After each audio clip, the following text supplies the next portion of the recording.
વિજાપુર, ખંભાત અને વાઘોડિયાથી પણ મળી કે જ્યાં પણ ભાજપના ઉમેદવારો આગળ ચાલી રહ્યા છે. તો પેટા ચૂંટણીમાં 5 અને આ તરફ ગુજરાતમાં બીજી 25 એમ 30 બેઠક ઉપર ભાજપ આગળ ચાલી રહ્યું છે. પ્રશાંતભાઈ, જે રીતની વાત હતા પહેલા ચર્ચા કરી રહ્યા હતા, કદાચ તેને લઈને જવાબ કે કોંગ્રેસ સારું પ્રદર્શન કર્યું છે, પરંતુ ક્યાં સુધી હજી ઈવીએમ? એટલે આ વખતે ઇન્ડિયા ગઠબંધન થકી કોંગ્રેસમાં એક મજબૂતાઈ દેખાઈ રહી છે, આંકડામાં પણ આવી રહી છે અને કોંગ્રેસ કદાચ 3 ડિજિટ સુધી બી પહોંચે એવી શક્યતા છે ઓવરઓલ સીટોની દ્રષ્ટિએ. હવે એટલે એ જ કહું છું કે આ આંકડા જે આવ્યા છે ઈવીએમમાંથી જ આવ્યા છે, ઈવીએમ વગર આવ્યા નથી, કે બેલેટ પેપરથી એ આંકડા નથી આવ્યા. અને ક્યાંક ને ક્યાંક આ બેલેન્સ જે થયું છે અત્યાર સુધી, જે વન વે એક તરફી જે રુઝાન વલણ બીજા બધા હતા, ઇવન એક્ઝિટ પોલ જે દેખાતા હતા, એની સામે આવતા આંકડા ક્યાંક ને ક્યાંક એવું બતાવે છે કે કોંગ્રેસ મહેનત કરીને એનું પરિણામ સુધારી રહી છે અને એની એ મહેનત ઈવીએમમાં પણ કેદ થઈને બહાર આવી રહી છે. ઈવીએમ માંથી જે બાળક બહાર આવી રહ્યું છે એ પણ મહેનતનું જ આવી રહ્યું છે. એટલે હું એવું માનું છું કે આજથી કદાચ આ વસ્તુ આમ બી જો સાબરકાંઠાનું એક અપડેટ આપી દઈએ. સાબરકાંઠામાં પ્રિન્ટર મશીનમાં ક્ષતિ છે, ડેટા જાહેર કરવામાં થોડી સમસ્યા થઈ રહી છે. સાબરકાંઠામાં મતગણતરી સમયે માહિતી વ્યવસ્થા ખોરવાઈ છે. આ ક્વિક અપડેટ, પ્રિન્ટર મશીનમાં થોડી ક્ષતિ છે પરંતુ એ ઠીક થઈ જશે. વાત કરી રહ્યા હતા આપણે ઉત્તર પ્રદેશની જ્યાં રામલલ્લાને આપણે મંદિરમાં બિરાજમાન કર્યા. આ આશીર્વાદ મળતા થોડીક કેમ વાર લાગી રહી છે અત્યારે, એવું છે? જો આ વખતની ચૂંટણીમાં એક સ્પષ્ટ વાત એવી પણ આવી કે પક્ષ અને વિપક્ષ જોઈએ. અનેક લોકોએ વાત કરી છે કે વિપક્ષ પણ મજબૂત હોવો જોઈએ અને જે રાજનીતિના માહિર સ્ટેટ્સ છે એમાં ક્યાંક ને ક્યાંક આ વિષય પકડાય, એના કારણે મજબૂત વિપક્ષની અપેક્ષાએ પણ મતદાન થતું હોય છે. અને જે આ ટાઈપની પરિસ્થિતિ વર્ણવી રહી છે, કાંટાની ટક્કર, પરંતુ ભારતીય જનતા પાર્ટી પર સ્પષ્ટ જનાદેશ એ તમે જોઈ શકશો. હું તો એમ કહીશ કે નરેન્દ્રભાઈ મોદી પર ભાજપમાં મત આપેલા લોકોનો તો વિશ્વાસ છે, પરંતુ કોંગ્રેસમાં પણ જેણે મત આપ્યો છે એને પણ મોદી સાહેબ પર ભરોસો છે. વિષ્ણુભાઈ, આ એક અલગ ગણિત લઈને આવ્યા છે સાહેબ, પણ એ વસ્તુ એક મહત્વની છે જેમાં તેમનું કહેવું છે કે વિપક્ષને મજબૂત કરવાની વાત હતી કે પછી આ વખતે લોકોએ ઇન્ડિયા ગઠબંધનને એક વિપક્ષમાં મજબૂત તરીકે જોયું કે ના, એકલું કોંગ્રેસ નહીં બધા ભેગા થયા છે તો એના પર આપણે ટ્રાય કરી શકાય. મારી દ્રષ્ટિએ આમાં કોઈ વિરોધ પક્ષને મજબૂત કરવાની વાત છે નહીં. લોકોને બરાબર ખબર હતી, પણ લોકોની વચ્ચે આ વખતે સમાજવાદી પાર્ટીએ જે રીતની રમતો કરી છે એ આપણને અત્યારે ખબર નથી. અંદરૂની ઘણી વાત છે. ગઈકાલે જ હું મુંબઈ હતો અને યુપીના લોકો હતા ત્યાં સાથે, ત્યારે એમણે કહ્યું કે જે જૂની પદ્ધતિમાં બધું ઘણું આવે, બેન કે છે એવા શબ્દો હું નહીં વાપરું, પણ એ બધું મેળવીને એક કાસ્ટિઝમ ઊભું કર્યું છે અને જાતિવાદ, મુસ્લિમ વત્તા યાદવ એમ વાય હાલમાં જે છે કે ઇન્ડિયા અને એનડીએ નું જે આગળ પાછળ થવાનું ચાલી રહ્યું છે, શેર બજાર ગોથા ખાઈ રહ્યું છે, તેમાં 2100 પોઈન્ટનો કડાકો શેર બજારમાં થઈ રહ્યો છે. જયારે વાત કરી રહ્યો છું ત્યારે 2200 થઈ ગયો છે પોઈન્ટનો કડાકો. તો હાલમાં જે એક્ઝિટ પોલના આંકડા આવ્યા હતા, કેટલાક લોકો અહીંયા એ સમયે પણ ચર્ચામાં હતા અને જે આંકડા જોવા મળ્યા હતા, સોમવારે માર્કેટ એકદમ અલગ થઈ ગયું, પરંતુ હવે જે છે તે માર્કેટ ગોથા ખાઈ રહ્યું છે. અને સૌથી વધારે મહત્વની વાત, વલણમાં રાજપાલસિંહ જાદવ હવે 1.5 લાખ મતથી આગળ ચાલી રહ્યા છે. કચ્છમાં 6 રાઉન્ડ પૂર્ણ થઈ ગયા છે. વિનોદ ચાવડા આગળ ચાલી રહ્યા છે. વિનોદ ચાવડા 31,000 મતની લીડથી વધુ આગળ ચાલી રહ્યા હોવાની જાણકારી મળી રહી છે. અને પંચમહાલથી સતત જે લીડ છે તે વધારતા ભાજપના ઉમેદવાર જોવા મળી રહ્યા છે. જામનગરમાં પણ લીડ વધી ગઈ છે. 45,000નો આંકડો જે જાણકારી છે તે પ્રમાણે આવ્યો છે. દીવ દમણ બેઠક ત્રીજા રાઉન્ડના અંતે અપક્ષ ઉમેશભાઈ બાબુભાઈ પટેલ 5,517 મતથી આગળ ચાલી રહ્યા છે. રાજકોટની અંદર રૂપાલાની લીડ 2.5 લાખની થઈ ચૂકી છે. બિલકુલ, આ સાથે હજુ સતત એક બેઠક પર કોંગ્રેસ જે આગળ ચાલી રહી છે એ જોવાનું રહેશે કે કઈ બેઠક છે સતત જે આગળ ચાલી રહી છે. શું એ સાબરકાંઠા બેઠક છે, બનાસકાંઠા બેઠક છે, કઈ એ બેઠક છે એ પણ જોવાનું રહેશે. ગુજરાતમાં 3 સીટ પર ભારે રસાકસી હજુ પણ જોવા મળી રહી છે. સવારથી આપણે જોઈ રહ્યા છે જેમાંની બેઠક છે પાટણ. જે આ પાટણ બેઠકની આપણે વાત કરી રહ્યા છે એ બેઠક આ એક એવી બેઠક છે જ્યાં યાદ છે, મેં પહેલા જ વાત કરી હતી સવારમાં પણ, કે આ બેઠક પર કેટલાક પાટીદારો એકઠા થયા હતા અને તેમણે પાટીદાર અનામત આંદોલન સમયે જે ચહેરા હતા એમાંથી એક હતા અને તેમણે શપથ લેવડાવ્યા હતા કે આ વખતે બીજેપીને જાકારો આપવાનો છે, કોંગ્રેસને જીતાડવાની છે. શું એ પાટીદારોએ કોંગ્રેસ તરફી મત આપ્યા છે કે શું? યુપીના પરિણામથી, એટલે કે યુપીના રૂઝાન, જે પરિણામ નહીં રૂઝાન આપણે લખવું પડશે, યુપીના જે રૂઝાન સામે આવી રહ્યા છે તેનાથી ભલભલાના શ્વાસ અદ્ધર થઈ ગયા છે. યુપીમાં એસપી 34 મતથી આગળ. જી હા, 34. યુપીમાં કોંગ્રેસ 8 બેઠક પર, મત નહીં પરંતુ બેઠક આપણે લખીશું કે જે રાયબરેલીથી રાહુલ ગાંધી 50,000 મતથી આગળ, બંને બેઠક પરથી રાહુલ ગાંધી આગળ ચાલી રહ્યા હતા, રાયબરેલી અને વાયનાડ. વધુ એક મહત્વની જાણકારી એ પણ છે કે અયોધ્યાથી એસપી આગળ ચાલી રહ્યું છે. અહીંયા આગળ ચોંકાવનારી વાત એ છે કે જ્યાં આગળ રામ મંદિરની વાત થઈ, રામલલ્લા બિરાજમાન થયા, યુપીમાં એસપી 34 બેઠક પર, યુપીમાં કોંગ્રેસ 8 બેઠક પર. કોંગ્રેસને જતું કરવું કોંગ્રેસ માટે યુપીમાં સફળતાપૂર્વક રહ્યું હોય તેવું હાલમાં લાગી રહ્યું છે. હજી સુધી એકેના પરિણામ નથી આવ્યા. આ વલણ છે ક્ષત્રિય આંદોલનના એપિસેન્ટર રાજકોટથી પણ મોટા સમાચાર કે જેમાં રૂપાલા જે છે તે સતત આગળ ચાલી રહ્યા છે. લીડ જે છે તો તેમની સતત વધી રહી છે. 2.5 લાખની લીડ, 1,72,000 મતથી વધુ મતથી તેઓ આગળ ચાલતા જોવા મળી રહ્યા છે. અહીંયા પણ લીડ જે છે તે ખૂબ જ મોટી થતી જોવા મળી રહી છે. પંડ્યા સાહેબ, એ જ વાત કે એક તરફ યુપીના કંઈક અલગ આંકડા વિચાર્યા હતા, તેના બદલે રાજકોટની અંદર જે આંકડા વિચાર્યા હતા બધું બદલાઈ રહ્યું છે. ગુજરાતનું સમીકરણ જે વિચાર્યું હતું તે બદલાઈ ગયું, યુપીનું સમીકરણ જે વિચાર્યું હતું તે બદલાઈ ગયું છે. એ રાજકોટમાં આપણે કઈ વલણ બદલાયું નથી, આ જ થવાનું હતું. એટલા માટે કે મેં શરૂઆતથી કહ્યું કે જનસંઘના સમયથી આ ઘટ રહ્યો છે. કાર્યકર્તા મજબૂત છે આખા જિલ્લામાં. ચીમનભાઈ શુક્લથી માંડીને હરિસિંહ ગોહિલ અને આ 3 ચીફ મિનિસ્ટરો આ એક સાથે રાજકોટે આપ્યા છે. એટલે રાજકોટનો કાર્યકર્તા બિલકુલ મજબૂત છે અને બીજી કોઈ અસર નથી થતી. અને ત્યાંનો ક્ષત્રિય મતદાર પણ રૂપાલાને મત આપ્યો હોય એવી સંભાવના છે. બિલકુલ બિલકુલ. પરંતુ સવાલ અહીંયા ઇન્ટરેસ્ટિંગ ઉત્તર પ્રદેશ છે, કારણ કે પ્રશાંતભાઈ, ઉત્તર પ્રદેશ માટે એવું કહેવાય છે કે એટલે દેશને દિલ્હીમાં રાજ કરવું હોય, દેશમાં રાજ કરવું હોય તો વાયા ઉત્તર પ્રદેશ જવું જ પડે. અને રામલલ્લાના આશીર્વાદ ખબર નથી હવે કોને મળશે. રૂઝાન બહુ ઇન્ટરેસ્ટિંગ આવી રહ્યા છે અત્યારે જે છે. બિલકુલ યુપીનું જે પરિણામ બધી રીતે, કારણ કે 2014માં 73 સીટ, 2019માં 63 સીટ, અને આપણને એવું હતું કે નાની મોટી અસર ગણો, નેગેટિવિટી સી. હમણાં પંડ્યા સાહેબ વાત કરતા હતા. પંડ્યા સાહેબ, આમાં કેવું છે છેલ્લા 10 વર્ષમાં ઓવરઓલ સિનારીઓ પ્રમાણે લોકો ભેગા થાય ઓટોમેટિક. ક્યાંક ને ક્યાંક કોઈકની નારાજગી હોય, પછી કમ્યુનલ નારાજગી હોય, ક્યાંક ને ક્યાંક હિન્દુ મુસ્લિમ વાળી નારાજગી હોય, એટલે બધા એક તરફી, કારણ કે 10 વર્ષથી એકનું એક શાસન જોતા હોય, એટલે આને કેવી રીતે રોકવાનો પ્રયત્ન કરી શકે. જેમ તમે કહેતા કે હમણાં જે ધ્રુવીકરણ સમાજવાદી પાર્ટીએ, એક મિનિટ આપણે રોકીએ. બ્રેકિંગ આવી રહ્યા છે અને હિમાચલ પ્રદેશના મંડીમાં કંગનાનો ડંકો વાગ્યો છે. જી હા, કંગના રનૌત આગળ ચાલી રહ્યા છે. 30,000 મતથી તેઓ આગળ ચાલી રહ્યા છે. અમેઠીથી સ્મૃતિ ઈરાની 18,000 મતથી પાછળ છે. સ્મૃતિ ઈરાની સતત પાછળ ચાલી રહ્યા છે. આ પણ હવે સમીકરણો ખબર નથી કઈ રીતે આ બદલાઈ શકે છે. અમેઠી અને રાયબરેલી આ વખતે ક્યાંક ને ક્યાંક કોંગ્રેસને પાછું આવવાનું હતું. એ કમબેક છે. એના બે કારણ આપું તમને. જેમ રાહુલ ગાંધી વિશેનો પ્રચાર થતો હતો કે એ આટલા વર્ષો દેખાયા નથી અને સ્મૃતિ ઈરાનીએ બાજી મારી 19માં, રાહુલ ગાંધીને હરાયા. એ જ રીતે આ 5 વર્ષમાં સ્મૃતિ ઈરાનીને દેખાયા નથી. એવું ત્યાંની સ્થાનિક જનતા તો ઘર બનાવી લીધું ત્યાં. તો પણ ઘર બનાવવાથી ત્યાં સ્થાનિક પ્રશ્નોનું નિરાકરણ નથી આવતું ને. માત્ર સંસદ ઓવરઓલ પિક્ચર જે બહાર આવે છે કે સ્મૃતિ ઈરાની પણ 5 વર્ષ અમેઠીમાં એવા નથી દેખાય, એવા જોડે નથી ઉભા રહ્યા કે જે જનતાની વચ્ચે રહેવું જોઈએ. જો રાહુલ ગાંધી નહોતા દેખાયા. એક્ઝિટ પોલ ની આપણે વાત કરતા હતા. એક્ઝિટ પોલ જે આવ્યા અને હવે જે રૂઝાન આવી રહ્યા છે, આંકડો ક્યાં સુધી આપને શું લાગે છે?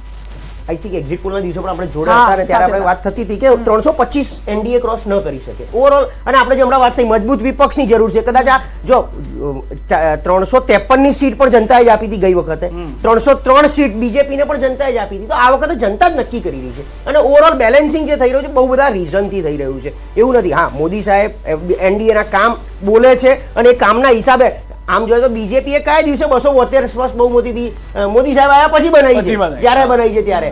એમ અત્યારે બી ઓવરઓલ સ્પષ્ટ ચિત્ર એટલું તો છે કે ભાઈ બીજેપી એટલું લીડ કરી રહ્યું છે. ભલે એકલા હાથે બહુમતી નહીં બનાવે, એનડીએની સરકાર બની રહી છે. એક્ઝિટ પોલ ક્યાંક ને ક્યાંક દિશા આપતું હતું કે એનડીએની સરકાર બની રહી છે. એક મિનિટ પ્રશાંતભાઈ રોકી રહ્યો છું. બનાસકાંઠાથી હવે આગળ આવી ગયા છે જે રેખાબેન છે તે 20,000 મતથી. શરૂઆતમાં ગેનીબેન આગળ હતા પરંતુ હવે રેખાબેન આગળ આવી ગયા છે. કચ્છથી વિનોદ ચાવડા 56,000 મતથી આગળ ચાલી રહ્યા છે. કચ્છથી પણ એ પિક્ચર બદલાઈ ગયું છે. બનાસકાંઠાથી રેખાબેન ચૌધરી 19,552 મતથી આગળ ચાલતા જોવા મળી રહ્યા છે. તો ઉત્તર ગુજરાતમાં જે એક બેઠકની આશા હતી તે નહીં પરંતુ પાટણ એકમાત્ર હવે બેઠક બચી છે કોંગ્રેસ માટે ગુજરાતમાં કે જ્યાં આગળ લીડમાં ચાલી રહ્યું છે અને તે લીડ પણ ખૂબ જ નાની છે, કદાચ સરસાઈ તેમાં પણ મેળવી લેવાય તે પ્રમાણેની પરિસ્થિતિ છે. પરંતુ મોટા ભાગના તમામ વિસ્તારોની અંદર ગુજરાતની અંદર જે પેટા વિધાનસભાની ચૂંટણીઓ છે તમામ જગ્યાએ ભાજપ હાલમાં લીડ કરી રહ્યું છે અને 303 પર એનડીએ છે, જ્યારે ભાજપ માટે ઝાટકા સમાન કદાચ અત્યારે નહીં કહી શકાય કે 247 બેઠકો ઉપર જ દેશમાં તે આગળ ચાલી રહ્યું છે, કારણ કે 543 બેઠકોના વલણ હવે સ્પષ્ટ થઈ ગયા છે, જેમાં 304 ઉપર કે 303 ઉપર એનડીએ આગળ છે, પરંતુ ભાજપ હજી 250 પર નથી પહોંચી શક્યું, જ્યારે ઇન્ડિયા ગઠબંધન સારું કરી રહ્યું છે, 250 પર છે અને કોંગ્રેસ હજી પણ 90 ની આસપાસ છે. શક્યતાઓ છે કે તેમાં પણ સુધારો જોવા મળી શકે છે. બિલકુલ. તો લોકસભા ચૂંટણીના જે પરિણામ રૂઝાન સામે આવી રહ્યા છે, જેમ જેમ આ પરિણામની નજીક જઈ રહ્યા છે તેમ બીજેપીમાં પણ ઉત્સાહ અત્યારે વધી રહ્યો છે. કાર્યકર્તાઓ પણ ગાંધીનગર કમલમ ખાતે તેઓ એકઠા થવાનું શરૂ થયું છે. થોડા સમયમાં જ સીએમ પણ ત્યાં પહોંચશે, ભૂપેન્દ્રભાઈ પણ ત્યાં પહોંચશે, કમલમ પહોંચશે અને કાર્યકર્તાઓનો ઉત્સાહ વધારશે, કારણ કે ગુજરાતમાં જે પ્રકારની સ્થિતિ અત્યારે જોવા મળી રહી છે તેને જોઈને ભલે બીજેપી આ વખતે કહેવાય કે સેલિબ્રેશન નથી કરવાનું, પરંતુ કાર્યકર્તાઓએ જે કામ કર્યું છે એમનો ઉત્સાહ મોરલ વધારવું પણ એટલું જ જરૂરી છે. રાજકોટની ઘટનાના કારણે પાર્ટીએ નક્કી કર્યું છે કે કોઈ પણ સીટ ઉપર સેલિબ્રેશન નહીં કરવું, પરંતુ ગેધરિંગ એ જરૂરી છે અને એટલા માટે પરંપરાગત કાર્યાલય ઉપર માન્ય પ્રદેશ અધ્યક્ષ અને મુખ્યમંત્રી શ્રી આવતા હોય છે અને કાર્યકર્તાઓની વચ્ચે રહીને એક ઉત્સાહ વધારતા હોય છે. આપ જોઈ શકો છો કે આ જે જાહેરાત થઈ છે એ ગુજરાતની ટ્રીમેન્ડસ જીતની જાહેરાત થઈ રહી છે અને એટલા માટે કમલમમાં કાર્યકર્તા એકત્રિત થઈ રહ્યા છે. હવે આવતા દિવસોમાં કઈ રીતે આગળ વધવું છે એની જ વાતો મને લાગે છે કે આ 12 વાગ્યા પછી કરવી જોઈએ.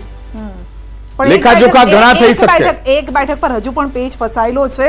આ છે પાટણની બેઠક. ચંદનજી, જે સેવાભાવી કહેવામાં આવે છે, દીકરીઓમાં દાન પુણ્યના માટે તેમને ઓળખવામાં આવે છે. ચંદનજી, સાચી છે. આ પાટણ સિવાય હજી પણ અમારી બેઠકો ક્લિયર નથી થઈ ને ભાજપની બેઠકો પણ ક્લિયર નથી થઈ. ઠીક છે, લીડ આગળ પાછળ થઈ રહ્યું છે, સમજી શકાય છે કે 19,000, 20,000, 30,000 ની લીડ છે, પરંતુ જ્યાં લોકસભામાં 20 લાખની વસ્તી વોટિંગ હોય છે ને એની અંદરથી આપણે 50% વોટિંગ થઈ, તો પણ હજી આ 10-20 હજારની લીડને ફાઇનલ રિઝલ્ટ ના કહેવાય. એટલે હું સમજુ છું કે હજી આપણે વેઇટ કરવું જોઈએ, વિચારવું જોઈએ અને પછી કોઈ પરિણામ અને રિઝલ્ટ ઉપર વાત કરવી જોઈએ. અચ્છા, આણંદ બેઠક પર 12,000 મતનો જ અહીંયા ફરક છે. મિતેશભાઈ 12,000 મતથી આગળ ચાલી રહ્યા છે. એટલે શું હું કહું છું ને કે 12,000, 15,000, 30,000 એ પણ લીડ કાપી શકાય છે. એવું નથી કયા રાઉન્ડ ક્યારે ખુલે છે, કયા બૂથો ખુલે છે, એના ઉપર ઘણું બધું દારોમદાર હોતો હોય છે. તો લોકસભા પેટા ચૂંટણીની ખબરોમાં વધુ એક જાણકારી. સવારે 8 વાગ્યાથી 11 વાગ્યા સુધી સતત મહા કવરેજ ન્યૂઝ 18 ગુજરાતી પર આપ વિધાઉટ બ્રેક જોઈ રહ્યા છો. પરિણામોની પળે પળની ખબર આપી રહ્યું છે ન્યૂઝ 18 ગુજરાતી, અને જ્યાં સુધી સરકાર નહીં બને ત્યાં સુધી વિરામ પણ અમે લેવાના નથી. દેશમાં 2000 થી વધુ રિપોર્ટરો આંકડાઓ આપી રહ્યા છે. દિવસભર સચોટ અને સૌથી ઝડપી પરિણામ ન્યૂઝ 18 ગુજરાતી પર અમે આપને બતાવી રહ્યા છે અને સતત સવારના 7:30 થી વગર બ્રેક પર અમે આપને એક એક આંકડા બતાવ્યા છે. સૌથી વધારે મહત્વની વાત એ છે કે કાંટાની ટક્કર આ વખતે ઇન્ડિયા અને એનડીએ વચ્ચે. એક તરફ પ્રશાંતભાઈ અહીંયા ટૂંકમાં એ પણ પ્રતિક્રિયા, ભલે અહીંયા આગળ એનડીએ જીતે છે, પરંતુ કદાચ આ પહેલા પણ ચર્ચા હતી કે એક મનોબળ ઉપર અસર થઈ જશે કે આંકડા ખૂબ જ ઓછા છે અને ઇન્ડિયા ભલે હારે છે પણ એ મનોબળ અસર થશે કે આંકડા ખૂબ જ વધારે છે. જેમ હું પહેલા કહેતો હતો કે કદાચ ગુજરાતમાં કોંગ્રેસ એક સીટ જીતે ને તે ભાજપ હાર્યું કહેવાય, કોંગ્રેસ જીત્યું ના કહેવાય, બરાબર. એમ ઓવરઓલ જે 350 કે જે એમની ભાજપની જે મજબૂતાઈ છે અને મોદી સાહેબના વિઝનને લઈને ભાજપે જે આખા દેશમાં પ્રચાર કર્યો છે એનડીએ માટે, અને એમાં આ જે સીટ આવે એટલે પરફોર્મન્સ એમનું નબળું કહેવાય. હવે આ પરફોર્મન્સ આપણે બધી રીતે જોવું પડે 360 ડિગ્રી ચારે દિશાએ કે આમાં એનડીએના ઘટક પક્ષોની ટોટલ સીટો પહેલા તો કેટલી આવે, કારણ કે ભાજપ અત્યારે 250 થી નીચે છે. હવે 250 થી નીચે આવશે તો શું ભારતીય જનતા પાર્ટી, આરએસએસ આ બધા ભેગા થઈને જે નરેન્દ્ર મોદી ઉપર એકલા હાથે જે મૂકેલો વિશ્વાસ છે એ આ જ વિશ્વાસ આગળ કેટલો વધારે છે. બીજું આ ઘટક પક્ષો છે, વાજપેયીની સરકાર એક વોટથી જ પડી હતી, ઘટક પક્ષો જોડે જ હતા. એમ આ 303 એટલે 273 માં 30 જ સીટો વધારે કહેવાય અને 30 સીટમાં નીતિશ કુમાર કે બીજેડી જેવા કે શિવસેનાનું જે તૂટેલું ગ્રુપ છે એ બધું કન્ટિન્યુ કરશે 5 વર્ષ આમની સાથે, કારણ કે અલ્ટિમેટલી આપણે શું હોય છે મજબૂતાઈ હોય તો સરકાર 5 વર્ષ. નીતિશ કુમારની વાત કરી, હાથમાં તો કમળ પકડીને પ્રચાર કરતા હતા. પ્રચારની વાત અલગ હતી, કારણ કે એ વખત એમને બીક હતી 400 પાર લઈ આવશે આ લોકો. અચ્છા, એમનો પણ વિશ્વાસ હતો. હા, પણ આની સાથે બીજો એક સવાલ, તમે ઘટક પક્ષોની વાત કરી છે ત્યારે યાદ આવે છે અરવિંદ કેજરીવાલનું એ સ્ટેટમેન્ટ આપને પણ બહુ સારી રીતે યાદ હશે કે ભાઈ આ ચૂંટણી અમિત શાહ માટે લડાઈ રહી છે. તેમણે આ પ્રકારનું જે સ્ટેટમેન્ટ આપ્યું હતું એ કેમ આપ્યું હતું? લોકોને ગુમરાહ કરવા માટે આપ્યું હતું આ પ્રકારનું? એટલે એક આમાં શું છે, મોદી શાહની જોડી જેમ આપણે વાજપેયી અને અડવાણીજીની જોડી ગણાતી હતી કે વાજપેયી પછીના ઉત્તરાધિકારી અડવાણીજી જ હોઈ શકે, એમ અત્યારે આખા દેશમાં એક એવો માહોલ કે ભાઈ કારણ કે મોદી સાહેબના પછી કંઈ બી ડિસિઝનથી લઈને બધામાં આગળ રાજનાથસિંહ કે નીતિન ગડકરી તો છે નહીં, જે છે અમિત શાહનો ચહેરો વધારે પડતો આગળ, એટલે એક ઉત્તરાધિકારી તરીકે આમ પ્રસ્થાપિત થતા હોય એવું એક માહોલ દેખાય છે. એટલા માટે એમણે કીધું હતું કે 75 વર્ષની બી વાત એમણે દોરાઈ હતી કે 75 થશે પછી શું એ રિઝાઇન કરશે તો અમિત શાહ બનશે તો શું તમે અમિત શાહ માટે આ એંગલથી એમણે વાત કરી હતી. પણ બીજેપી આખો ખેલ અલગ છે. મેં કીધું હજી બી તમે જુઓ કદાચ બીજેપી 273 એકલા હાથે ક્રોસ ના કરે તો સાંજ પડે વાતાવરણ આખું અલગ હોઈ શકે, ચેન્જ થઈ શકે, ચેન્જ થઈ શકે. આ સ્ટેટમેન્ટ વિશે શું કહેશો? હા,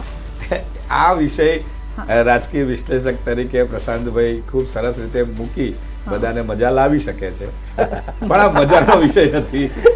બહુ સ્પષ્ટ કહું છું કે ભારતીય જનતા પાર્ટીની સ્પષ્ટ બહુમતી આવશે અને એટલે જ કહું છું સ્પષ્ટ બહુમતી પીએમ મોદી હોઈ શકે છે, એમ સ્પષ્ટ બહુમતી થાય. ચર્ચા છે 272 સીટો આવે એટલે ક્લિયર થઈ ગયું. પણ એનડીએ સરકાર એનડીએ બને છે પણ પીએમ મોદી સાહેબ હશે કે મારું એવું માનવું છે 272 આવે એટલે પછી સાથી પક્ષોનો સહયોગ લેવાનો છે. પણ તમે જે કહો છો એવું કદાચ નહીં બને, એ થોડી વહેલી વાત છે. ભારતીય જનતા પાર્ટી 395 કે 400 ની સુધી પહોંચશે આવો મારો આશાવાદ છે. એનડીએ મારો આશાવાદ છે અને આ પરિણામો જયારે પૂર્ણ થશે ત્યારે ચિત્ર આપ જોઈ શકશો. ઠીક છે, સૌરાષ્ટ્રથી અપડેટ મળી રહી છે. અંકિત પણ અમારી સાથે જોડાઈ ગયા છે. અંકિત સાથે સીધી વાત કરીશું. અંકિત, જે રીતનો માહોલ હતો, જે રીતનું કવરેજ અત્યાર સુધી કરવામાં આવ્યું છે, સૌરાષ્ટ્રની અંદર આખો માહોલ હવે મતદાનની સાથે અલગ જોવા મળી રહ્યો છે મતગણતરી સાથે.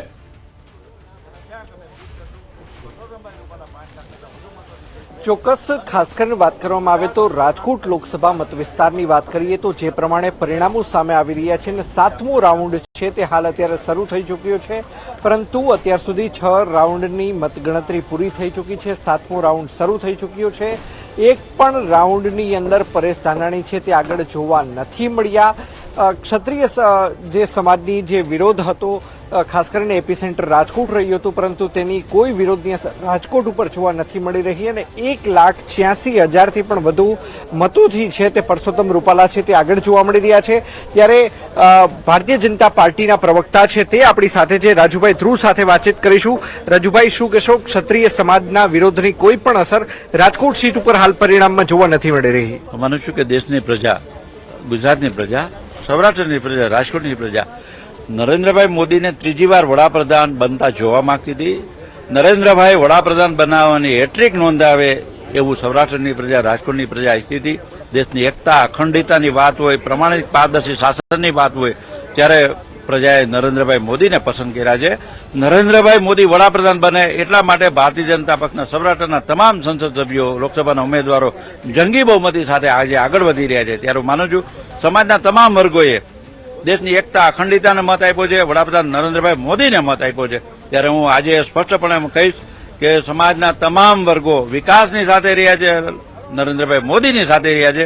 વડાપ્રધાન પદે નરેન્દ્રભાઈ મોદી હોય, ગુજરાતમાં મુખ્યમંત્રી પદે ભૂપેન્દ્રભાઈ પટેલ હોય, અમારા પ્રદેશ અધ્યક્ષ આદરણીય સી આર પાટીલજી હોય, આ સૌએ જે રીતે વડાપ્રધાન નરેન્દ્રભાઈ મોદીનો સંદેશો લઈ અમે કાર્યકર્તાઓની સાથે ઘર ઘર સુધી અમે પહોંચ્યા, વડાપ્રધાનનો સંદેશો પહોંચાડ્યો, લોકોએ વડાપ્રધાનનો સંદેશો સ્વીકાર્યો અને જંગી માત્રામાં હીટવેવની આગાહી હતી, છતાં પણ આવી ગરમીમાં પ્રજાએ મતદાન કર્યું અને એ મતદાન સંપૂર્ણપણે ભારતીય જનતા પક્ષની તરફેણમાં હતું. એ મતપેટી દેખાડી રહી છે. ખાસ કરીને સૌરાષ્ટ્ર કચ્છની 8 સીટ પરની વાત કરીએ તો સતત છે તે ભારતીય જનતા પાર્ટીના ઉમેદવારોની લીડમાં વધારો થઈ રહ્યો છે. આ વિશે આપનું શું કહેવું છે? અમે અગાઉ પણ કહ્યું હતું કે અમારા અધ્યક્ષશ્રીએ પણ જાહેરાત કરી હતી કે 5 લાખ કરતાં વધુ લીડ. અમને ભરોસો હતો, અમને ભરોસો પ્રજા પર હતો, પ્રજાને ભરોસો નરેન્દ્રભાઈ મોદી ઉપર હતો, નરેન્દ્રભાઈ મોદીને ભરોસો સૌરાષ્ટ્રની પ્રજા ઉપર, રાજકોટની પ્રજા પર હતો અને પરસ્પર આ ભરોસાની વાત ભારતીય જનતા પક્ષને વિજય બનવા તરફ દોરી જઈ રહી છે. ત્યારે હું માનું છું આજના જે પરિણામો છે એ નરેન્દ્રભાઈ મોદીની લોકપ્રિયતા, નરેન્દ્રભાઈએ જે પ્રમાણિકતા, પારદર્શિતા સાથે સુશાસન આપ્યું છે, આ એનો વિજય છે. વડાપ્રધાન નરેન્દ્રભાઈ મોદી ત્રીજી વાર એક મોટા સમાચાર ગાંધીનગરથી મળી રહ્યા છે. ગાંધીનગરમાં અમિત શાહની લીડ 3,50,000થી વધુ થઈ ગઈ હોવાની જાણકારી છે. અમિત શાહ 3.5 લાખની લીડથી આગળ ચાલી રહ્યા હોવાની જાણકારી છે. ગાંધીનગરનો મુકાબલો જે પહેલેથી ચર્ચા કરી રહ્યા હતા તે પ્રમાણે એક તરફી થઈ ગયો છે.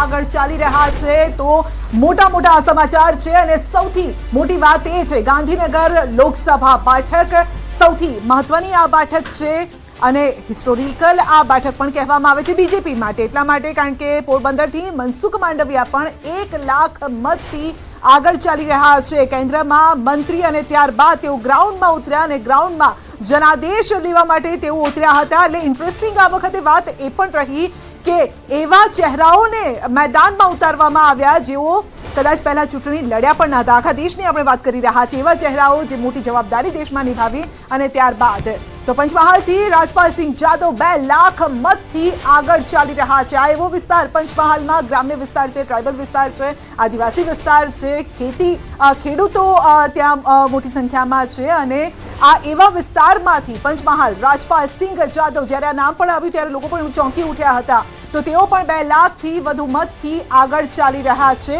તો આ સાથે હિતેન્દ્રભાઈ પણ આપણી સાથે જોડાઈ ગયા છે બીજેપી તરફથી, જે 5 લાખ લીડની વાત કરતા હતા. પરંતુ મોટી વાત અહીંયા અમિત શાહની આ બેઠક, ગાંધીનગરની આ બેઠક બીજેપી માટે મહત્વની બેઠક અને 4 લાખ મને લાગે છે હમણાં થોડા સમયમાં ક્રોસ પણ થઈ જશે. સમગ્ર ગુજરાતમાં જે પ્રમાણેના રુઝાન છે અને 2 કલાકમાં જે આપણને પરિણામો પણ મળવાના છે, મને લાગે છે કે ભારતીય જનતા પાર્ટી ખૂબ સારા પ્રદર્શનથી એનડીએની સરકાર, ભારતીય જનતા પાર્ટીની સરકાર બનવા જઈ રહી છે. આ પરિણામો સંજયબેન એ પ્રમાણે અલગથી આવે છે કે સમગ્ર ભારતમાં ભારતીય જનતા પાર્ટીની હાજરી આઝાદીના ઇતિહાસમાં પહેલીવાર એવી ઘટના બનવાની છે કે પૂરા ભારતમાં ભારતીય જનતા પાર્ટી પોતાની હાજરી નોંધાવે છે, પોતાનો વોટ શેર વધારે છે અને બેલેન્સલી આખા ભારતમાં ભારતીય જનતા પાર્ટીનો ભગવો લહેરાય એવી સ્થિતિ બની રહી છે. સાથે સાથે પરિણામો જે પ્રમાણે અત્યારે આવી રહ્યા છે, ચોથો કે 5મો રાઉન્ડ, 6ઠ્ઠો રાઉન્ડ ચાલતો છે, પણ 14 રાઉન્ડના અંતે પરિણામો આપણે ભારતીય જનતા પાર્ટીની જનતાની અપેક્ષા પ્રમાણે પરિણામો પણ દેખાઈ રહ્યા છે.